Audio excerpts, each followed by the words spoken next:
dan setinggi-tinggi kesyukuran kehadirat Allah Subhanahu wa taala. Hari ini Allah Taala mengizinkan lagi kita berada dalam rumah Allah. Selawat dan salam kepada junjungan Nabi kita Nabi Muhammad sallallahu alaihi wasallam. Alhamdulillah, saya hormati dari masjid seluruh jawatan kuasa muslimin muslimat hadirat yang dirahmati Allah. Pada pertemuan yang lepas, pada minggu hari yang lepas telah pun kita berbincang berkenaan dengan syarat sah, syarat wajib dan rukun-rukun sembahyang. Diharapkan mudah-mudahan kita dapat hafal kesemuanya dan ianya menjadi syarat untuk kita menentukan adakah sembahyang kita itu benar-benar sah ataupun sebaliknya. Maka pada hari ini kita akan masuk pula dalam bab perkara-perkara sunat dalam sembahyang.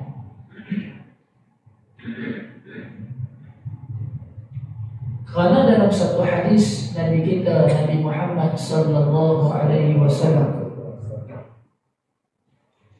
bahwasanya Allah berfirman, sesungguhnya Allah mengasihi hamba-Nya yang melakukan perkara-perkara yang fardu dan menambah perkara yang sunat. Jadi melihat pada hadis kursi ini memberi faham pada kita bahawa Allah mengasihi, Allah kasih, Allah cinta kepada mereka yang sehabis baik melakukan perkara yang wajib dan tak memadai dengan itu dia menambah yang sunat.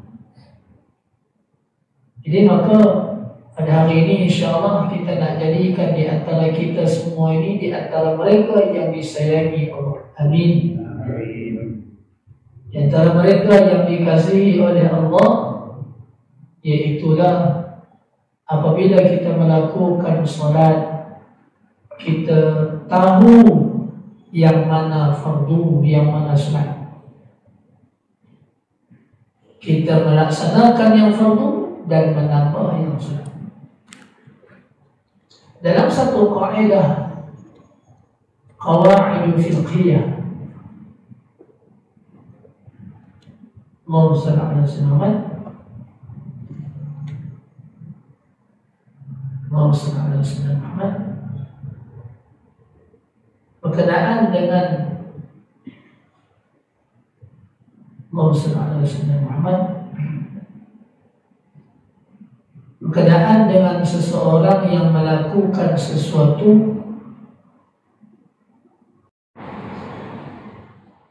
dalam satu hadis Nabi sallallahu alaihi wasallam sebut,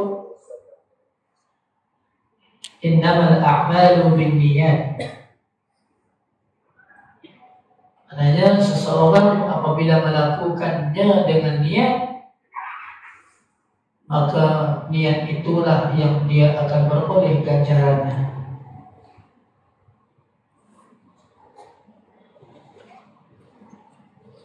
Dalam satu faedah fiqhiyah mengatakan bahawa la sawaba illa binniyah,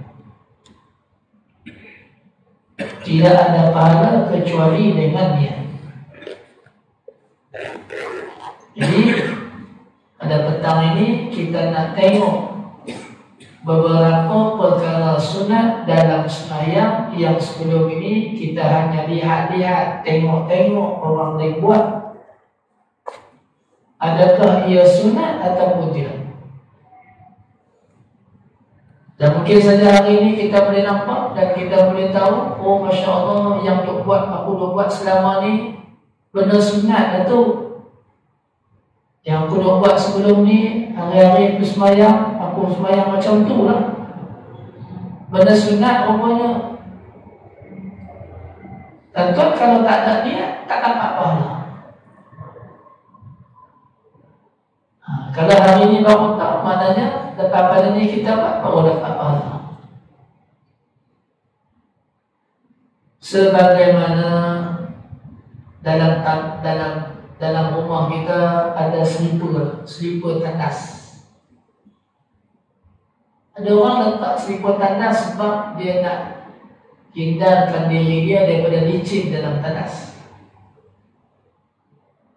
Tapi berapa ramai yang tahu alas kaki itu sunat mengikuti baginda Rasulullah sallallahu alaihi wasallam.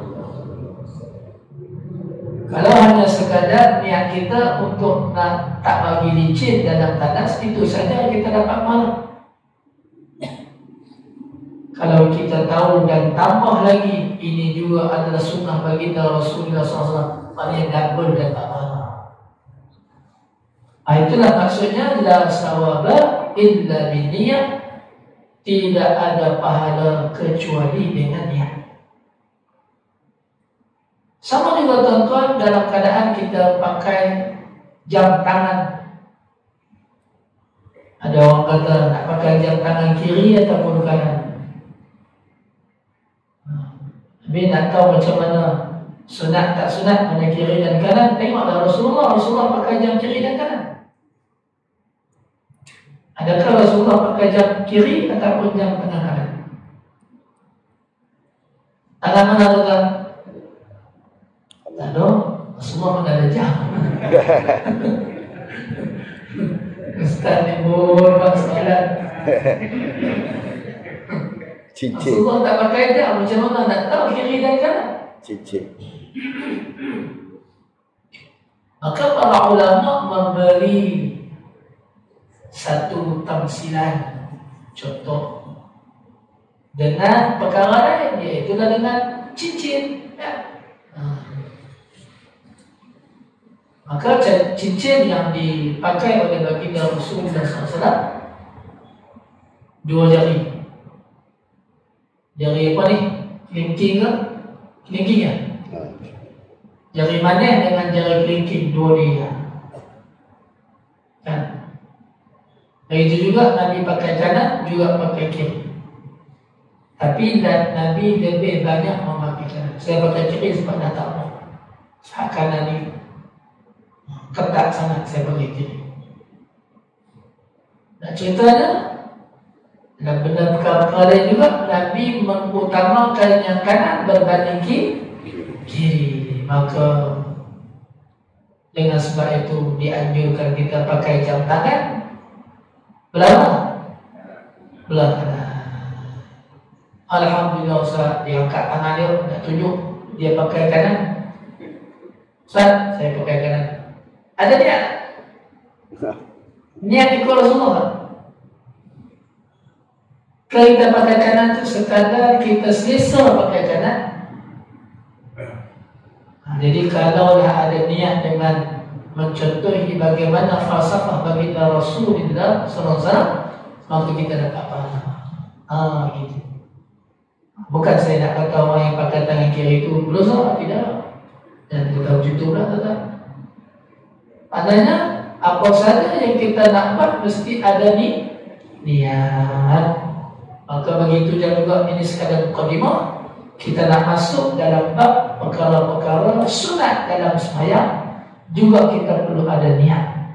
Kita buat itu mengikut sunnah baginda Rasulullah SAW, dan Rasulullah pernah buat begini.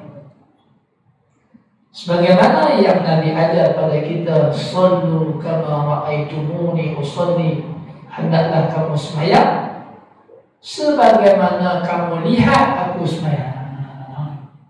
Sallallahu alaihi wasallam. Jadi insyaAllah pada petang ini saya menggunakan kitab Mastika Hadis baginda Rasulullah SAW. Dalam kitab Mastika Hadis ni hak kita dah baca tu, setiap bulan kita baca tu. Dalam bab perkara sunat dalam sembahyang ini tak ada dalam jilid 1, dia ada dalam jilid 2. Kalau dia color purple, kalau yang jilid pertama tu dia color merah. Merah. Ini ada dalam jilid 2, muka surat 100. Hadirin muslimat yang dirahmati Allah. Jadi sebelum kita nak masuk kepada perbincangan sunat dalam sembahyang, kita perlu tahu dahulu dalam sembahyang ada berapa perkara sunat. Dalam sembahyang. Tapi kalau keseluruhan sembahyang ada 3. Dalam sembahyang ada 2. Kalau kita sebut keseluruhan sembahyang, memberi maksud sebelum sembahyang ada sunat, semasa sembahyang ada sunat, selepas sembahyang ada sunat, 3. Tapi yang kita nak bahas pada hari ini ialah semasa sembahyang. Maka semasa sembahyang ada 2 perkara sunat. Bila kita sebut sunat, kita boleh faham ma yusabu ala fi'lihi wa la yu'aqabu ala tarkihi.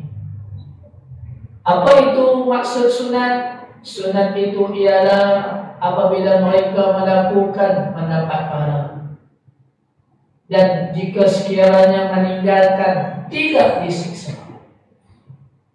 Tak disiksa, tak berdosa. Cuma yang kita faham dan kita nak tahu, nak faham pada petang ini ialah, saya nak ajak tuan-tuan bahawa perkataan sesetengah orang, tak apa, sunat je. Ada tak orang kata itu? Ada kan? Kalau boleh hari ini kita belajar, kita nak buang perkataan tu. Kita nak ambil apa? Kita kena buat tu, sunat tu. Dengar tak? Antara perkataan orang kata, sunat, tak buat, tak apa. Jadi lepas pada ni kalau boleh kita nak buat perkara sunat, iaitu sunat yang kita nak, kita lebihkan amalan kita. Sunat tu maksudnya kita buat, kita membuat sungguh-sungguh. Begitu. Baik. Dalam sembahyang yang perlu kita tahu ialah rukun dan sunat. Adalah yang minggu lepas kita bahas tentang rukun, ke-13 perkara rukun dalam sembahyang, dan hari ini kita bahas tentang sunat. Dalam sembahyang kita mampu kena beza mana satu rukun, mana satu sunat tu. Dalam mazhab kita, mazhab Syafi'i, menegaskan seseorang yang tidak mampu membezakan mana satu rukun, mana satu sunat, dia tak mampu beza, maka tidak sah sembahyangnya. Berat tak? Berat. Tak mampu beza mana satu rukun, mana satu sunat, tak sah sembahyang. Contoh. Kita tahu tentang rukun sembahyang, takbiratul ihram. Kan takbiratul ihram, Allahu Akbar. Itu sunat kan rukun? Rukun tu yang mana satu rukun? Macam contoh seseorang, saya buat macam ni, kata tengok. Program kita banyak praktikal, tuan-tuan. Sebab tu tak ada penonton, banyak praktikal. Seseorang kata bil Allahu Akbar, mana satu rukun, mana satu sunat? Kena mampu beza. Yang rukun ialah perkataan Allahu Akbar. Allahu Akbar itu adalah rukun, manakala mengangkat itu sunat.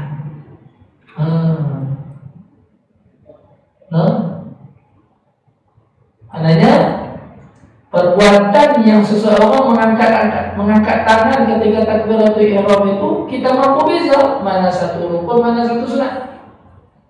Yang rukun ialah perkataan Allahu Akbar. Kalau seseorang berdiri di shaf, dia berdiri tepi kita dah angkat takbirah, dia bangun sampai, dia duduk sebelah kita, berdiri, dia letak tangan dia di sisi dia, kemudian dia takbir, Allahu Akbar, tak angkat tangan pun.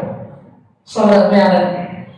Dia nak ceritanya, kita pun tahu mengangkat tangan itu adalah sunat. Sama juga macam memberi salam. Yang pertama, kan? Memberi salam yang pertama hukumnya apa? Wajib, sebab dia rukun. Assalamualaikum warahmatullahi. Mana satu rukun, mana satu sunat? Yang rukun adalah perbuatan, yang sunat adalah yang rukun adalah sebutan. Yang rukun adalah sebutan Assalamualaikum warahmatullahi. Manakala memaling ke kanan adalah sunat. Jadi nak ceritanya, kalau kita nak tahu, nak mampu beza mana satu rukun, mana satu sunat, perdalamkan kefahaman kita tentang 13 rukun. 13 rukun tu hafal elok-elok, ingat elok-elok, insya-Allah hak lain tu sunat. Gitu tuan. Boleh faham? Jadi mudahlah satu conclusion pada kita. Kalau kita nak dengar, kita nak ingat satu persatu, mana nak ingat. Tapi ingat 13 tu je. Insya-Allah memperdalaminya, faham sungguh-sungguh, ingat sungguh-sungguh, insya-Allah kita dah mampu beza mana satu rukun, mana satu sunat. Baik. Jadi kita masuk pada perkara-perkara sunat dalam sembahyang. Sesi pertama insya-Allah bermula sekarang sehingga pukul berapa ni? Pukul 3 suku. 3 suku. Kita berhenti sekejap 10 minit, kemudian kita sambung sampai asar. Jadi tuan-tuan, sekarang kita masuk dulu perkara sunat dalam sembahyang. Hujung-hujung nanti kalau ada masalah, kita masuk sentuh juga sikit tentang sunat-sunat dalam wudu. Dalam wudu pun kita nak tambah juga sunat-sunat kan? Kita hanya tahu rukun wudu ada 6 saja. Hak lain-lain hak kita selalu buat. Masuk air dalam hidung, apa lagi sunat yang kita tak pernah buat lagi kan? Nanti kita insya-Allah tuan-tuan ingatkan saya sebelum habis sesi nanti insya-Allah. Baik. Ada 2 perkara sunat dalam sembahyang. Yang pertama yang disebut sebagai sunat ab'ad. Yang kedua disebut sebagai sunat hayat. Kita masuk dahulu tentang solat, tentang sunat ab'ad. Apakah yang dimaksudkan dengan sunat ab'ad? Sunat ab'ad ialah perkara-perkara yang diberatkan mengajarkannya.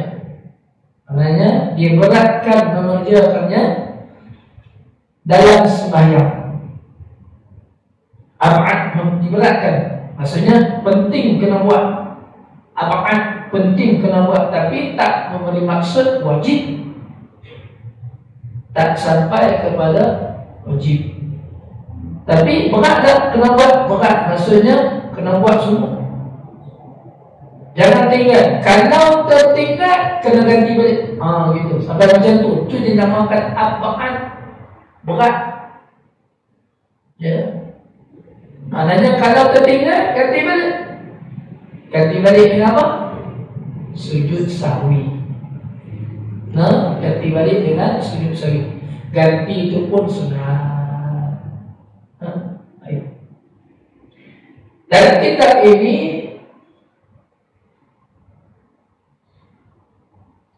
menyenaraikan sunat ab'ad kepada 7 perkara. Ini kita semua buat belakang. Nak bagi ingat balik je pada petang ni insya-Allah. 7 perkara yang disebut sebagai sunat ab'ad. Ini juga kita nak bagi faham dan bagi tahu, ingat betul-betul yang 7 ni ialah sunat abad. Kalau tertinggal sujud sahwi.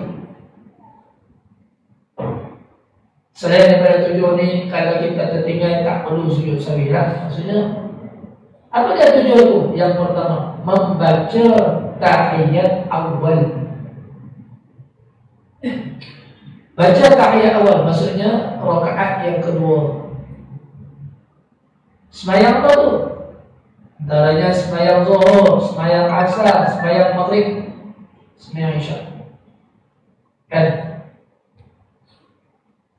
Tak membaca tahiyat awal. Tahiyat awal ni apa? Bermula dengan bacaan at-tahiyyatul mubarakatus salamatul thayyibatu lillah sampai asyhadu an la ilaha illallah wa asyhadu anna muhammadar rasulullah. Allahumma salli ala sayyidina Muhammad. Kata tu. Tiba-tiba kita terbaca selawat, kita tak baca. Itu memberi maksud tak baca tahiyat awal. At-tahiyyat mubarakatuh salawat sampai asyhadu an la ilaha illallah Allahu akbar. Selawat tak baca. Itu dikira tak membaca tahiyat awal. Jadi tak baca tahiyat awal memberi maksud kalau kita teringat sekejap lagi, oh aku tak baca selawat tadi. Terus saja habiskan sembahyang sebelum bagi salam sunat sujud sahwi. Begitu. Yang kedua, duduk semasa membacanya. Perbuatan duduk itu ialah sunat amal. Kalaulah seseorang bila mana dah rakaat kedua sujud tu dia kena bangun, duduk tahiyat awal. Tiba-tiba dia tak duduk, dia terus naik rakaat ketiga. Dia patutnya dia duduk tahiyat awal. Dia lupa kok ya. Terus naik rakaat ketiga, dia meninggalkan duduk tahiyat awal tu. Sebenarnya dia telah meninggalkan sunat amal. Jadi meninggalkan yang duduk tadi itu bukan sekadar duduk, baca pun tidak 2 kali. Dua-dua dia tak buat. Hak pertama baca, hak kedua duduk. Dua-dua dia tak buat. Maknanya dia kena sujud sahwi sebelum dia memberi salam. Itu yang perlu. Ada beberapa dalil hadis daripada baginda Nabi sallallahu alaihi wasallam.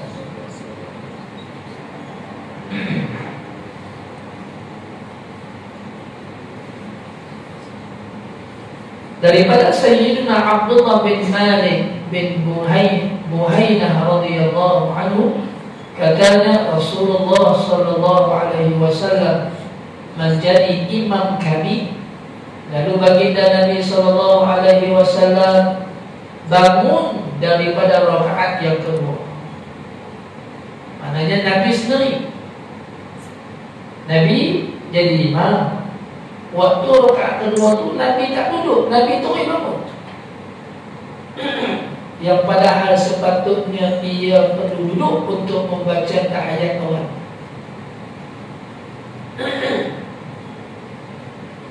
Maka apabila ia berada pada akhir sembahyang, ia sujud, yakni sujud sahwi. Ini Nabi buat semua. Nabi buat semua. Sujud sahwi 2 kali semasa ia duduk, yakni setelah selesai membaca tahiyat akhir dan lain-lainnya sebelum memberi salam. Ini hadis tuan-tuan. Hadis ini sahih riwayat Bukhari. Beri manfaat pada kita bahawa Allah melupakan Nabi supaya ada pengajaran pada kita.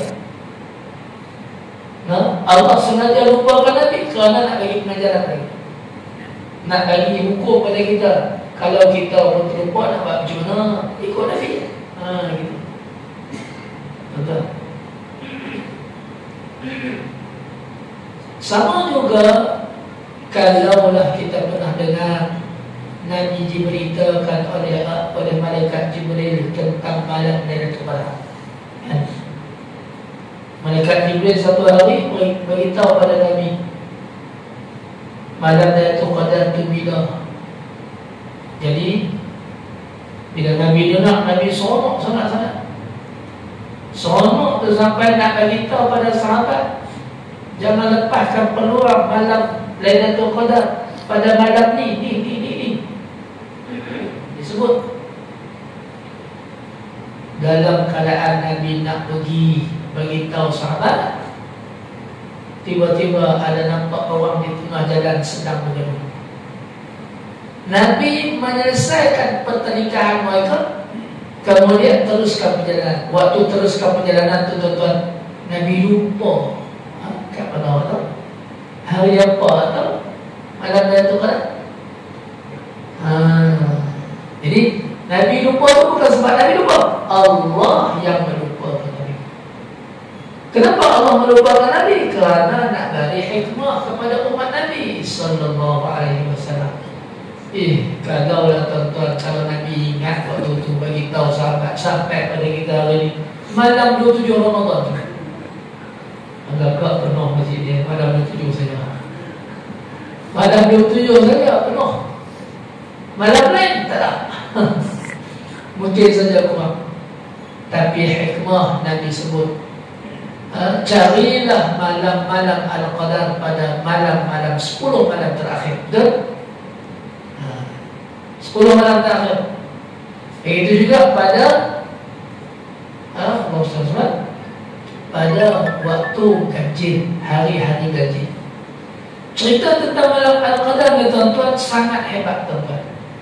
Ada ulama bahas, sebenarnya itu yang Nabi sebut dalam hadis pada 10 malam yang terakhir. Ada juga berlaku mengikut pengalaman para alim ulama yang soleh, mereka mendapat sebelum 10 malam terakhir. 10 malam terakhir sebelum pun dapat. Dan ada pengalaman mereka bukan sekali Allah turunkan malam Al-Qadar. Ada di antara mereka mendapat sepanjang Ramadan itu 3 kali malam Al-Qadar. Ini mengikut pengalaman lah. Boleh seluruhkan sikit. Semua pakai perut tubuh itu 7 perut. Satu depan itu. Terima kasih.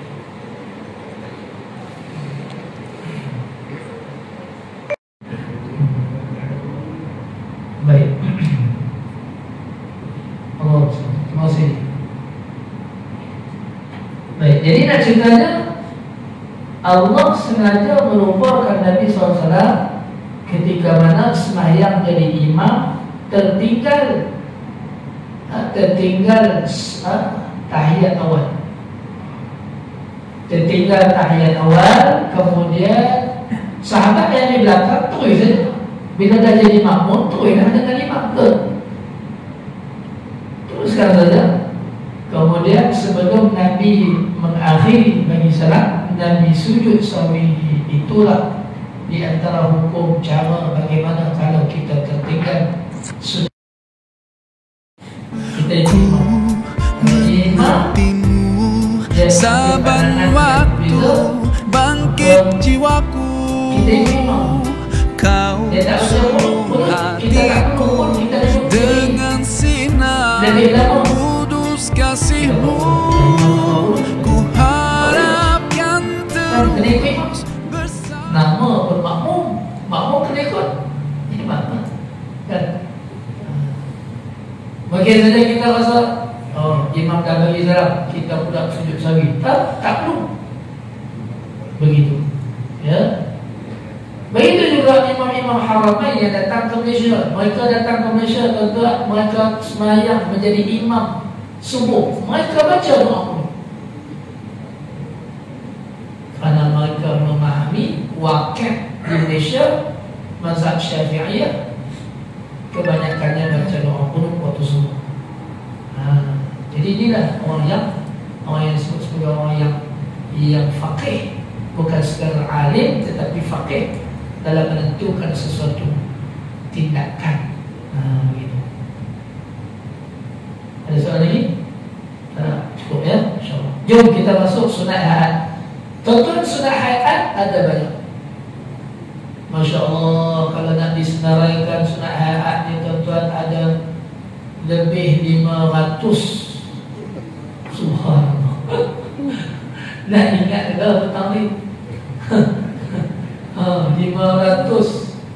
Ada seorang alim ulama diberikan satu penghargaan, nak dilantik menjadi Syekhul Azhar. Dulu Syekhul Azhar dilantik di kalangan ulama yang boleh kata hebat, baru layak jadi Syekhul Azhar. Diketenakan satu soalan kepada para ulama ini, jika sekiranya dapat menentukan jawapannya, maka dialah yang paling layak untuk memegang jawatan Syekhul Azhar. Tapi ulama-ulama dia tuan-tuan bukan merebut nak jawab jawapan, tidak. Tetapi ahli-ahli yang nak mengangkat orang yang nak jadi Syekhul Azhar ini mencari ulama-ulama, cari orang. Kata di India ada satu ulama tu hebat, Masya Allah, tabarakallah, pergi cari. Tunggu, kami nak tanya satu soalan tu, berapakah perkara sunat dalam sembahyang? Soalan tu je. Kerana dalam sunat-sunat dalam sembahyang semua ada dalil. Dalil tu ada. Jadi kalau seseorang ulama tu mampu memberikan dalil, maknanya hebat. Dia ingat betul-betul. Maknanya sembahyang itu dia praktis semua. Jadi mereka dapat tahu, ulama ni kata ada 5 tu. Maka dia tunjuk satu persatu, bermula takbiratul ihram sampai bagi salam, cukup 5. Lepas tu mereka dengar pula ada beberapa ulama yang di belah sana, belah negara lain, hebat juga, Masya Allah, tabarakallah. Mereka pergi pula tanya. Ada yang kata 700. Sehingga sekali mereka dapat satu ulama. Ulama tu kata dalam sembahyang ada 1000 perkara. Subhanallah. 500 pun kita tak dapat nak kira. Dia kata 1000. Maka dibuktikan dengan perbuatannya satu persatu. Dia dilantik sebagai Syekhul Azhar. Saya tak ingat namanya siapa, tapi nak ceritanya itu adalah satu penilaian oleh ulama apabila mereka nak mengangkat seseorang yang lebih utama untuk diangkat menjadi Syekhul Azhar. Baik, kembali. Kitab yang saya bawa pada tuan-tuan ni ada 25 saja. Tak tahu ni sempat habis ke tak? Wallahualam. Kalau tak habis, maknanya tuan-tuan beli sendirilah kitab ni. Tuan-tuan beli, tuan-tuan rujuk, insyaAllah. Baik, ada 25 sunat hayat dalam sembahyang, sebagaimana dalam kitab yang saya rujuk, iaitu kitab Mastika Hadis Rasulullah SAW, jilid yang kedua, yang dikeluarkan oleh Jakib. Yang pertama, kalau tuan-tuan boleh tulis, tak tulis pun tak apa, ingatlah. Okay, sebelum kita sebut tentang yang pertama tadi, maksud sunat hayat itu apa? Yakni perkara-perkara sunat yang menyempurnakan bentuk dan keadaan sembahyang.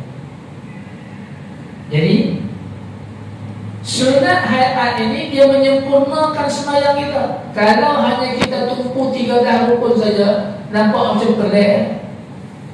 Pelik tak tuan-tuan? Macam orang sebelah tadi yang kita sebut, dia datang sebelah kita, dia takbir Allahu Akbar, tangan tak angkat. Pelik tak tuan-tuan? Pelik lah. Kalau kita nampak ni pelik kan, seolah-olah tak sempurna. Nabi tak buat begitu. Nabi sempurna dengan Nabi angkat tangan. Maknanya hayat ini menyempurnakan. Betul? Hayat ini menyempurnakan sembahyang. Yang pertama, mengangkat kedua tangan ketika melafazkan takbiratul ihram.